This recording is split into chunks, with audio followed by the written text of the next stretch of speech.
PT Pelabuhan Indonesia Persero Regional 3 Subregional Kalimantan menggelar kegiatan donor darah di lingkungan kantor One Operasional Pelabuhan jelang tengah hari Jumat 25 April 2025. Program donor darah yang diikuti karyawan Pelindo, mitra kerja serta warga sekitar pelabuhan telah berhasil mengumpulkan sebanyak 144 kantong darah yang selanjutnya akan disalurkan melalui UDD Palang Merah Indonesia Banjarmasin.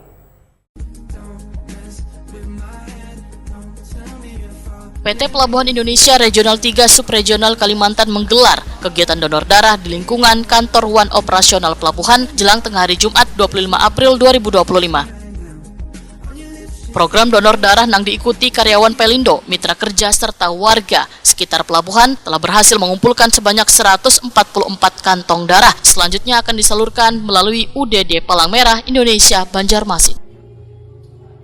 Junior Manager HSSE Yoga Arya Kuswanto menyatakan sangat mengapresiasi partisipasi sebaratan pihak dalam kegiatan ini karena setetes darah yang disumbangkan dapat menyelamatkan banyak nyawa.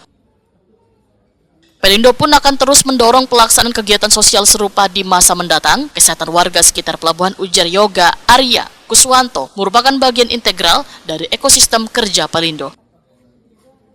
Kegiatan donor darah ini merupakan kolaborasi antara Pelindo dengan UDD PMI Banjarmasin yang menyediakan tim medis wan peralatan pendukung lainnya. Proses pengambilan darah dilakukan dengan standar medis yang tinggi untuk menjamin keamanan wan kenyamanan seberataan pendonor. Dalam kesempatan ini, Pelindo, ujar Yoga Arya Kuswanto, menyelenggarakan pula sosialisasi tentang pentingnya menjaga kesehatan wan rutin melakukan pemeriksaan kesehatan. Edukasi ini diberikan agar peserta semakin sadar akan pentingnya gaya hidup sehat untuk mendukung produktivitas kerja dalam kehidupan sehari-hari. Yoga Arya Kuswanto berharap kegiatan donor darah ini dapat menjadi inspirasi gagasan seberataan entitas bisnis wan komunitas untuk terus berkontribusi positif untuk sesama.